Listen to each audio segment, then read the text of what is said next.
Imagine sitting in your living room, surrounded by loved ones, but one careless comment could unravel decades of peace.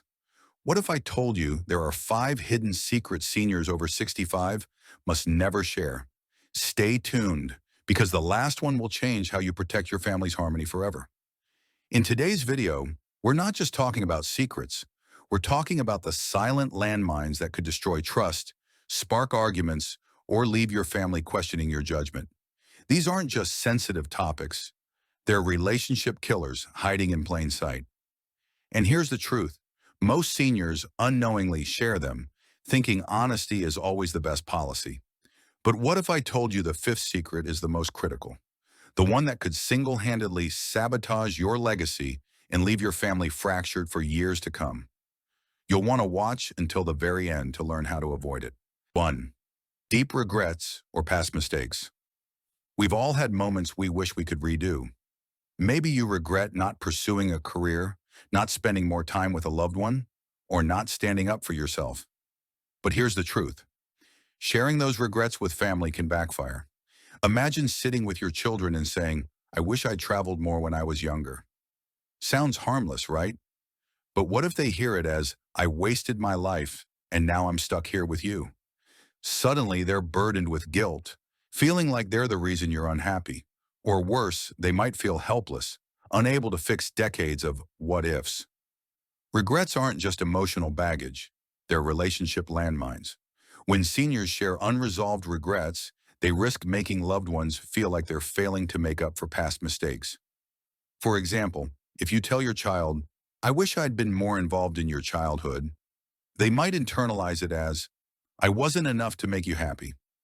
Even if your intention is to connect, the result is often tension. Your family might start walking on eggshells, avoiding conversations that could trigger more guilt or sadness. Here's the kicker. Most regrets are best kept private. Not because honesty is bad, but because unresolved regrets often serve no purpose except to create tension. Think about it. What can your family do to fix a decision you made 40 years ago? Nothing. But by sharing it, you're forcing them to carry the weight of your what-ifs. So what's the solution? Write them down, talk to a therapist, or share them with a trusted friend who can't fix them. Protect your family from the weight of your regrets. For instance, journaling can help you process unresolved feelings without burdening others. A therapist can offer guidance on closure, and a friend who isn't tied to your past can listen without judgment. Remember, your legacy isn't about your regrets. It's about the love and peace you leave behind. By keeping unresolved regrets private, you spare your family the burden of guilt and helplessness. Instead, focus on the present. Share stories of joy, wisdom, or gratitude. Let your loved ones remember you as someone who cherished time with them, not someone haunted by the past. 2. Financial struggles. Picture this. You're at a family dinner, and your grandchild asks, "Grandma, why are you selling the house?" You hesitate, then admit, "I can't afford the mortgage anymore." Instantly, the room freezes. Your children exchange worried glances. Your grandchild asks, "Do you need money?" And just like that, a simple conversation turns into a family crisis. Financial struggles are private battles. Sharing them without a plan, like debt, poor investments, or dwindling savings, can spark arguments, guilt, or even resentment. Why? Because family members often feel obligated to fix the problem, even if they can't. Or worse, they might assume you're asking for help without saying it.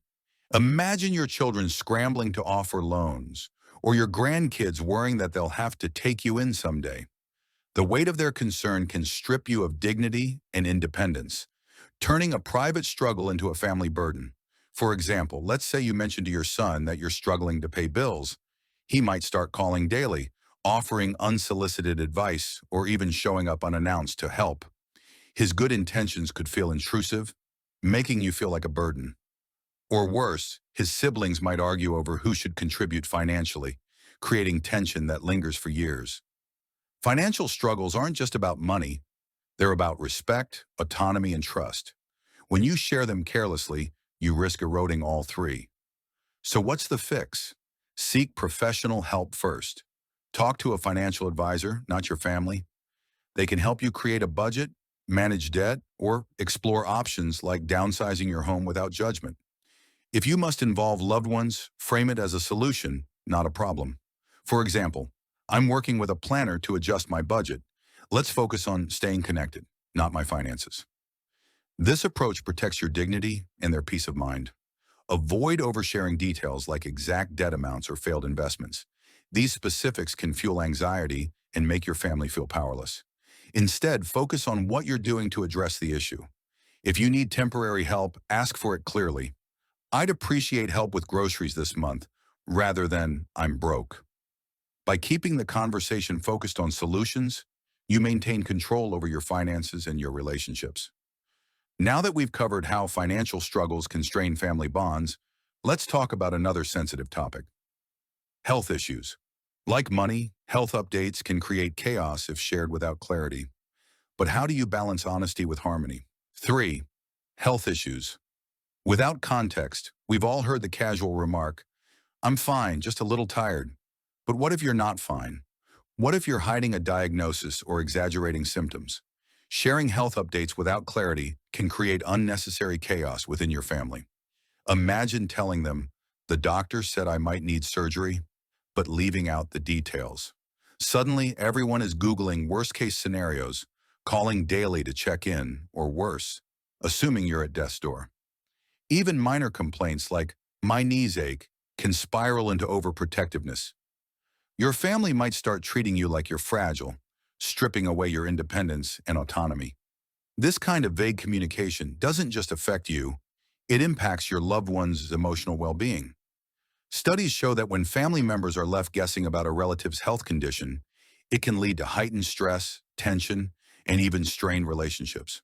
They may feel helpless or overly burdened by their caregiving responsibilities, which can disrupt their own lives and social connections. Overprotective responses can also hinder your ability to manage your own illness effectively, as family members might unintentionally take control rather than support your autonomy. So how do you balance honesty with harmony? The key is sharing only what's actionable. If you need help with something specific, like picking up groceries, say so clearly, "I'd love some company at the store." This gives your family a chance to support you without feeling overwhelmed by vague concerns. When it comes to serious health updates, transparency is critical, but it should be delivered calmly and with context. For example, "I've been diagnosed with a condition, but my doctor says we're exploring effective treatment options." This approach reassures your loved ones while keeping panic at bay. Avoid doom and gloom predictions or overly dramatic complaints that could escalate their anxiety unnecessarily. Remember, your health is yours to manage, and clear communication helps prevent fear or misinformation from hijacking your family's peace. By setting boundaries around what you share and how you share it, you protect both your independence and their emotional well-being. 4. Family conflicts or secrets. Family secrets are like old wounds. They might scab over, but picking at them can reopen the pain. Imagine revealing a decades-old feud with a sibling or a hidden truth, like an adoption or infidelity. Even if your intention is closure, the result is often chaos. Loved ones might feel betrayed, confused, or forced to choose sides. Why? Because the past is a minefield. Secrets were kept for a reason, often to protect relationships or avoid hurt. Think of family history as a patchwork quilt. Some threads are frayed, some are missing, and others are stitched together imperfectly. But the quilt still keeps you warm. If you start pulling loose threads, the entire fabric unravels. That's what happens when you expose old conflicts or secrets without a purpose. Your family might not need to know why your sister stopped speaking to you in 1987, or why your parents never told you about a sibling who passed away. Some truths are better left unspoken. Sharing old secrets can backfire. For example, revealing a decades-old adoption might confuse younger generations who've always known their family story. Or exposing a parent's infidelity could make your children question their own relationships. Even if your goal is honesty, the result is often hurt, not healing. Loved ones might feel like they've been living a lie. Or worse, they might resent you for burdening them with a truth they can't change. So, when should you share? only if it serves a purpose today. If a secret could heal a rift or explain a family dynamic, share it gently. For instance, if a sibling feud has lasted for years, revealing a misunderstanding might mend fences. But if it's just a relic of the past, like a long-forgotten argument or a secret that no longer impacts anyone, let it rest. Your family's harmony is worth more than truth for its own sake. Remember, some secrets are best left buried. Protect your family from unnecessary pain. If you're tempted to share a secret, ask yourself, will this truth bring healing or will it reopen old wounds? If the answer is the latter, keep it private. Your legacy isn't about revealing every detail. It's about leaving your family with peace, not regret. We've covered 4 critical secrets to keep private. But the fifth one, the one that could single-handedly destroy your family's harmony, is the most important. It's not just about what you say, but how you say it. Stay tuned to learn how to protect your legacy and ensure your family remembers you with love, not regret. 5. Personal preferences that could alienate others. We've all been there. Your child makes a decision, and your first instinct is to say, I wouldn't have done that. Maybe they're letting their kids stay up late, or they're switching careers midlife. But here's the truth. Sharing your opinions on their life choices can feel like a verdict. Imagine saying, you're too lenient with the kids, or that job is a dead end. Even if you mean well, your family might hear it as, you're failing, or I don't trust you. Strong opinions on parenting, careers, or lifestyle choices can strain relationships. Your loved ones might feel judged, defensive, or even resentful. Why? Because your preferences aren't their reality. They're navigating their own challenges, and your criticism can make them feel like they're walking on eggshells around you. For example, if you criticize their parenting, they might start avoiding family gatherings or limiting your time with the grandkids. If you dismiss their career goals, they might feel like you're undermining their dreams. So how do you keep the peace? Respect their decisions. If you must share feedback, frame it as support, not criticism. For example, I know parenting is hard. How can I help? Or I'm proud of you for chasing your dreams. Avoid unsolicited advice or comparisons to your own life. Remember, your role is to love, not to fix. The moment you criticize, you risk alienating the people you want to protect. This isn't just about harmony, it's about how your family remembers you. Do you want to be the grandparent who always had an opinion, or the one who always had your back? By respecting their choices, you foster mutual understanding and trust. Save your opinions for when they ask, and even then, tread carefully. After all, your legacy isn't about being right, it's about being loved.